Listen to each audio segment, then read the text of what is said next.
Assalamualaikum warahmatullahi wabarakatuh. Kami dari kelompok 2 yang beranggotakan Anissa Rahmasari, Devi Widiasari, Marisa Ailsa Rahmawati, dan Nirvana Medita akan menjelaskan tentang rancangan dalam pembelajaran UPD. Kelompok 2 akan membahas tentang hook and hold. Bagaimana caranya mengunggah pemikiran untuk melibatkan semua peserta didik dalam ide-ide besar dan melakukan unjuk kinerja?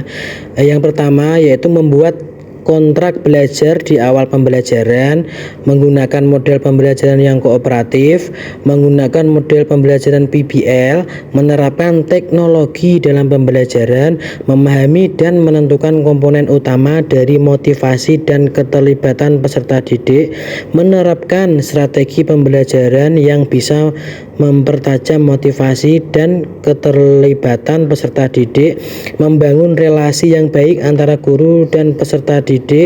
Yang selanjutnya yaitu ikut serta dalam mewujudkan pembelajaran yang profesional, yang berkualitas, yang berfokus pada motivasi dan keterlibatan peserta didik.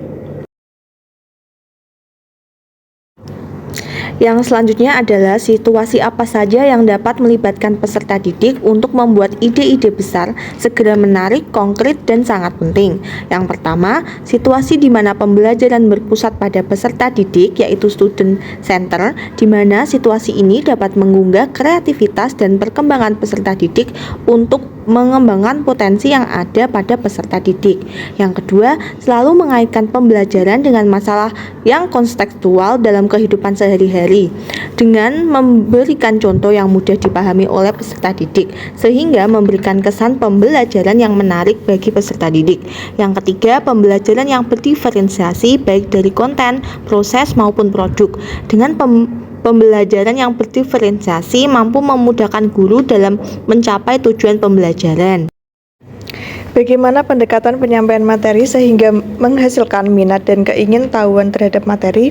Yang pertama, menggunakan media pembelajaran yang menarik dan mampu menarik perhatian peserta didik. Selanjutnya, menggunakan metode mobile teaching, yakni guru terjun secara langsung untuk membantu peserta didik dalam memahami pembelajaran. Selanjutnya, selalu mengajak peserta didik berdiskusi dan menjadikan pembelajaran yang lebih interaktif dengan melakukan pendekatan seperti ini. Dapat melatih peserta didik untuk menyampaikan pendapat dengan cara berdiskusi dan memecahkan masalah. Yang terakhir, membuat game yang menarik. Pendekatan dalam menyampaikan pembelajaran dengan menggunakan game dapat membuat suasana pembelajaran menjadi lebih hidup, sehingga rasa ingin tahu dari peserta didik akan semakin besar. Selanjutnya, peluang macam apa yang bisa menopang minat pelajar, terutama ketika keadaan pembelajaran terasa sulit? Ada 3. Yang pertama, dalam kegiatan pembelajaran, jangan terlalu monoton.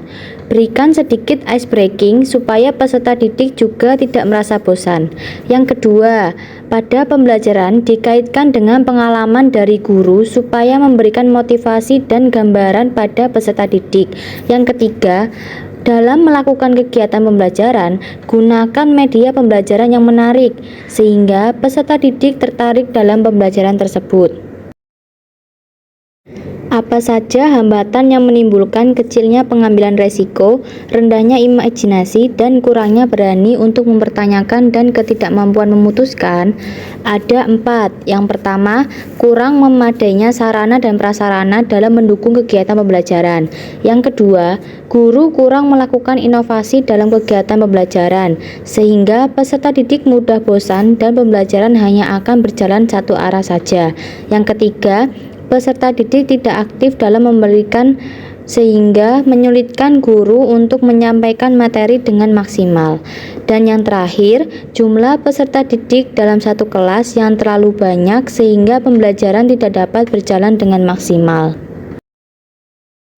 Sekian penjelasan dari kelompok 2. Terima kasih atas perhatiannya. Wassalamualaikum warahmatullahi wabarakatuh. Assalamualaikum warahmatullahi wabarakatuh. Berikut saya akan menanyakan hasil dari kelompok 2.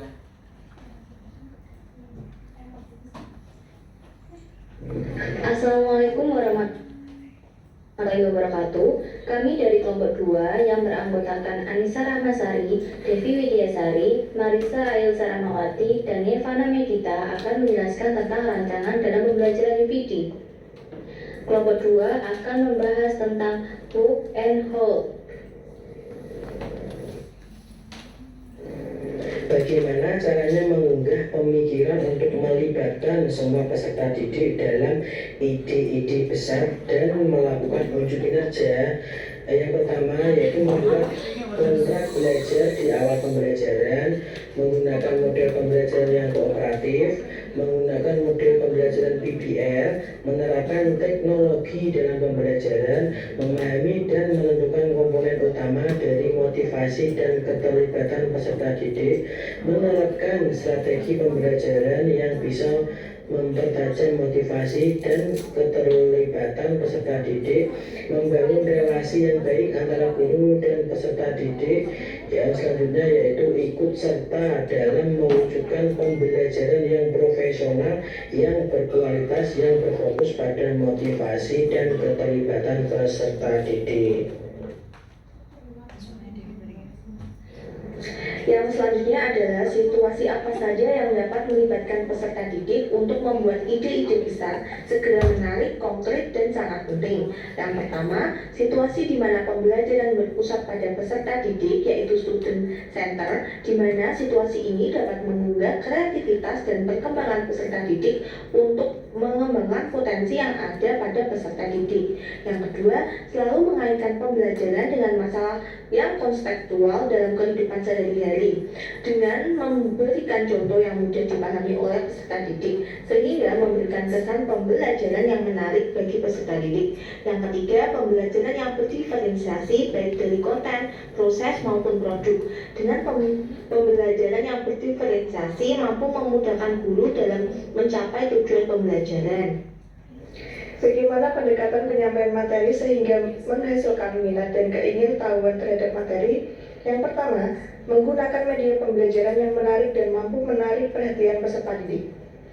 Selanjutnya, menggunakan metode mobile teaching, yakni guru terjun secara langsung untuk membantu peserta didik dalam memahami pembelajaran. Selanjutnya, selalu mengajak peserta didik berdiskusi dan menjadikan pembelajaran yang lebih interaktif dengan melakukan pendekatan seperti ini. Dapat melatih peserta didik untuk menyampaikan pendapat dengan cara berdiskusi dan memecahkan masalah. Yang terakhir, membuat game yang menarik. Pendekatan dalam menyampaikan pembelajaran dengan menggunakan game dapat membuat suasana pembelajaran menjadi lebih hidup, sehingga rasa ingin tahu dari peserta didik akan semakin besar. Selanjutnya, peluang macam apa yang bisa menopang minat pelajar, terutama ketika keadaan pembelajaran terasa sulit? Ada 3. Yang pertama, dalam kegiatan pembelajaran, jangan terlalu monoton. Berikan sedikit ice breaking supaya peserta didik juga tidak merasa bosan. Yang kedua, pada pembelajaran dikaitkan dengan pengalaman dari guru supaya memberikan motivasi dan gambaran pada peserta didik. Yang ketiga, dalam melakukan kegiatan pembelajaran, gunakan media pembelajaran yang menarik sehingga peserta didik tertarik dalam pembelajaran tersebut. Apa saja hambatan yang menimbulkan kecilnya pengambilan resiko, rendahnya imajinasi, dan kurangnya berani untuk mempertanyakan dan ketidakmampuan memutuskan? Ada 4. Yang pertama, kurang memadainya sarana dan prasarana dalam mendukung kegiatan pembelajaran. Yang kedua, guru kurang melakukan inovasi dalam kegiatan pembelajaran, sehingga peserta didik mudah bosan dan pembelajaran hanya akan berjalan satu arah saja. Yang ketiga, peserta didik tidak aktif dalam memberikan sehingga menyulitkan guru untuk menyampaikan materi dengan maksimal.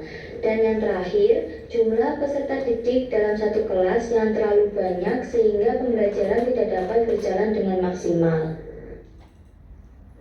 Sekian penjelasan dari kelompok 2. Terima kasih atas perhatiannya. Wassalamualaikum warahmatullahi wabarakatuh.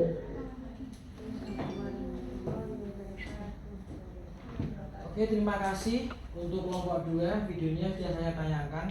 Yang selanjutnya yaitu ada sesi tanya jawab. Dipersilakan untuk yang ingin bertanya atau memberi tanggapan, saya persilakan. Monggo Mas Adit. Assalamualaikum warahmatullahi wabarakatuh. Waalaikumsalam. Saya perwakilan dari kelompok 3 izin untuk bertanya. Untuk pertanyaannya, bagaimana cara membangun hubungan yang baik antara guru dan siswa dalam proses belajar mengajar? Terima kasih. Oke, terima kasih Mas Adit. Pertanyaannya dari kelompok 3. Yang selanjutnya yaitu perwakilan dari kelompok 2 untuk menjawab. Waktu dan tempat saya persilahkan. Oke, terima kasih atas pertanyaannya dari kelompok 3. Izinkan kami dari kelompok 2 akan menjawab pertanyaannya. Saya ulang kembali untuk pertanyaannya. Bagaimana cara membangun hubungan yang baik antara guru dan siswa dalam proses belajar mengajar? Ada banyak cara untuk membangun kepercayaan dan hubungan baik antara guru dan siswa. Yang pertama, pada saat proses belajar mengajar, kita harus mengajar dengan sepenuh hati. Yang kedua, kita bisa menarik perhatian siswa dengan hal-hal di luar pembahasan yang ada di sekolah, seperti di rumah, di tempat bermain, di lingkungan keluarga. Lalu ada cara lain yaitu membangun hubungan yang positif dengan orang tua siswa juga. Gimana untuk kelompok 1? Kelompok 3?